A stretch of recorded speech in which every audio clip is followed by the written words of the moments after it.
How are you all. तो जैसे कि आपको पता है कि कल हमने स्टार्ट किया था एलगी एनसीईआरटी की लाइन टू लाइन एक्सप्लेनेशन। तो आज हम पढ़ने जा रहे हैं एलगी में 3 क्लासेस थे, क्लोरोफाइसी, थियोफाइसी और रोडोफाइसी। तो आज हम पढ़ने जा रहे हैं क्लोरोफाइसी में। क्लोरोफाइसी के बारे में हम पढ़ने जा रहे हैं। तो क्लोरोफाइसी में क्या क्या लिखा गया है एनसीईआरटी पर।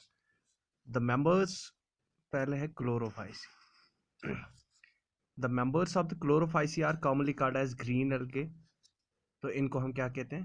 दे are called as the green algae. Chlorophyceae जो है ये एक एल्गी है जिनके पास क्लोरोफिल होता है और इनको हम ग्रीन एल्गी कहते हैं। द प्लांट बॉडी में बी यूनिसेलर। इनकी जो बॉडी होती है, या तो इनकी बॉडी प्लांट बॉडी होगी यूनिसेलर, या तो ये कॉलोनीज में रहेंगे, या तो फिलामेंशियस होगी इनकी body. That means colonies, that means बहुत सारे ऐसे ऐसे ऐसे बहुत सारे एक ही कॉलोनी में रहेंगे तो कॉलोनियल फॉर्म बन जाएगी, यूनिसेलुलर फॉर्म, या तो फिलमेंशियस फॉर्म इनकी बॉडी फॉर्म होती है। They are usually grass green due to the dominance of pigment chlorophyll. तो इनका कलर ग्रीन होता है, क्यों होता है? क्योंकि इनके पास एक ग्रीन पिगमेंट होता है जिसका नाम है क्लोरोफिल ए और क्लोरोफिल बी। तो कौन कौन सा पिगमेंट पाया जाता है ग्रीन एल्गी में? क्लोरोफिल ए और chlorophyll b. The pigments are localised in different chloroplast. तो जो ये पिगमेंट्स होते हैं, क्लोरोफिल पिगमेंट्स, क्लोरोफिल ए और बी, ये कहाँ पर लोकेट होते हैं? They are present inside the definite chloroplast. That means इनमें प्रेजेंट सब क्लोरोप्लास्ट है।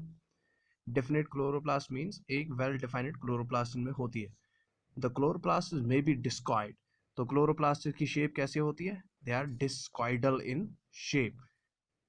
प्लेट लाइक होते हैं वो, दे आर प्लेट लाइक, ठीक है। रेटिकुलेट, या वो रेटिकुलेट हो सकते हैं। डिस्कॉइडल ये शेप है, this is the shape of the chloroplast. Discoidal, plate like, reticulate या कप शेप्ड, स्पाइरल या रिबन शेप्ड। तो ये बहुत सारी किस्म के शेप्स हैं किनके? क्लोरोप्लास्ट के। लेकिन क्लोरोप्लास्ट वेल डिफाइंड होती है इसमें इन डिफरेंट स्पीशीज। तो बहुत डिफरेंट ग्रीन एल्गी के डिफरेंट स्पीशीज में डिफरेंट फॉर्म्स होते हैं या डिफरेंट शेप्स होती है किसकी? क्लोरोप्लास्ट की। तो most of the members have one or more storage bodies called pyrenoids. तो देखिए ये बड़ा इंपॉर्टेंट क्वेश्चन बन जाएगा। तो storage bodies found in green algae are known as पायरोनॉइड्स।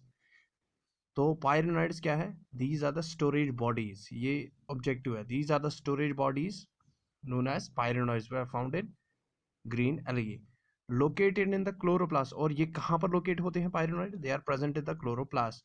और ये आपने सेल वाले यूनिट में भी पढ़ा होगा जब आपने क्लोरोप्लास्ट ऑर्गेनली पढ़ी होगी। तो पायरोनॉइड्स कंटेन प्रोटीन बिसाइड स्टार्च। देखो ये वाली लाइन बड़ी इंपॉर्टेंट है। पायरोनॉइड्स कंटेन स्टार्च, पायरोनॉइड्स कंटेन प्रोटीन। पायरोनॉइड्स में क्या है? प्रोटीन्स तो होते ही हैं। पायरोनॉइड्स कंटेन प्रोटीन बिसाइड स्टार्च। तो बिसाइड स्टार्च दैट मीन्स बगैर स्टार्च के बगैर इनमें क्या होता है? इनमें होता है प्रोटीन। तो they are called protein storing bodies. Beside starch means starch के, अगर हम कहेंगे स्टार्च के अलावा इनमें प्रोटीन होता है। they are the protein bodies, they contain the protein besides starch। that means starch भी होता है बट मेनली ये कंटेन क्या करते हैं? They contain the protein. तो स्टार्च के अलावा, बिसाइड स्टार्च, स्टार्च के अलावा ये क्या कंटेन करते हैं? They contain the protein. Some algae में store food in the form of oil drops. कुछ एल्गी स्टोर करते हैं food in the form of oil droplets, ठीक है।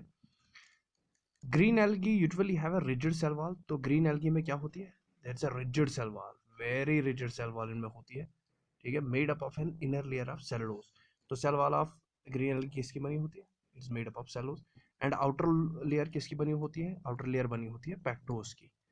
तो पेक्टोस एंड सेलुलोज। तो सेलुलोज जो ग्रीन एल्गा है इसकी सेल वॉल रिजिड होती है और इसके दो लेयर्स होते हैं सेल वॉल के। आउटर लेयर बनी होती है पेक्टोस की और इनर लेयर सेलुलोज की। वेजिटेटिव रिप्रोडक्शन जो होती है, इनमें जो रिप्रोडक्शन होती है वो वेजिटेटिव रिप्रोडक्शन होती है। कैसे होती है? By fragmentation. फ्रेगमेंटेशन या तो कैसे हो जाएगी? Bye formation of different types of spores. तो या तो डिफरेंट टाइप्स ऑफ स्पोर्स ये बनाते हैं। तो एसेक्सुअल रिप्रोडक्शन जो होती है वो कैसे होती है? बाय फ्लैजिलेटेड स्पोर्स, तो इनमें पाए जाते हैं फ्लैजिलेटेड स्पोर्स। तो हमें पता है कि फ्लैजिलेटेड स्पोर्स ऑलवेज मोटाइल होते हैं, और ये फ्लैजिलेटेड स्पोर्स जो मोटाइल होते हैं इनको हम ज़ूस्पोर्स कहते हैं। और ये ज़ूस्पोर्स किसमें पाए जाते हैं? They are produced inside zoosporangia. तो ज़ूस्पोरेंजिया एक स्ट्रक्चर है जिसमें फ्लैजिलेटेड ज़ूस्पोर्स प्रोड्यूस हो जाते हैं। सेक्सुअल रिप्रोडक्शन जो होती है ये considerable shows considerable variation in the type and formation of sex cells। तो जो ये सेक्सुअल रिप्रोडक्शन होती है इसमें बहुत ज़्यादा वेरिएशन आ जाती है। किस में वेरिएशन आती है? Sexual reproduction in the type and formation of sex cell. किस तरीके से गेमेट्स बन रहे हैं, किस तरीके से गेमेट्स बन रहे हैं, या किस तरह वो बन रहा है, type and formation of sex cells. ये बन कैसे रहे हैं और कैसे हैं, ये मतलब इनकी इनकी फॉर्म कैसे है। तो या तो ये शेप साइज में सिमिलर होंगे, या तो ये साइज में सिमिलर होंगे तो आइसोगैमस गेमेट्स, और इनकी फर्टिलाइजेशन को आइसोगैमी हम कहेंगे। या तो ये डिसिमिलर इन साइज होंगे, तो जब ये डिसिमिलर इन साइज होंगे तो इनकी फर्टिलाइजेशन को एन आइसोगैमस कहेंगे या एन आइसोगैमी कहेंगे। या तो हम कहेंगे ऊगैमस। तो दैट मीन्स ऊगैमस मीन्स जब एक लार्ज गेमेट फर्टिलाइज हो जाता है बाय अ स्मॉल गेमेट। लेकिन जो लार्ज गेमेट होता है ये होता है क्या, ये ये एक ही जगह होता है, दैट मीन्स ये नॉन मोटाइल होता है और उसको फर्टिलाइज करता है एक छोटा सा गेमेट, मेल छोटा गेमेट फ्लैजिलेटेड होता है वो, जो उसको फर्टिलाइज करता है, तो उस फर्टिलाइजेशन को oogammy कहते हैं। तो कुछ कॉमनली फाउंड ग्रीन एल्गा कौन कौन है? तो नाम आपको बहुत ही ज़्यादा इंपॉर्टेंट याद रखने हैं, ये बड़े इंपॉर्टेंट है क्योंकि ये कभी मैच द फॉलोइंग में भी पूछे जाते हैं। तो क्लाइमडोमोनास ये ग्रीन एल्गा है। वॉलवॉक्स, वॉलवॉक्स कॉलोनियल फॉर्म भी है, एक कॉलोनीज में रहती है बट ग्रीन एल्गा। ऑल्थ्रॉक्स फिलामेंशियस है, ठीक है। स्पायरोगायरा, ठीक। एंड चारा, सबसे ज़्यादा चारा में क्या पाए जाते हैं? Chloroplast. Okay, large number of chloroplast are present in चारा।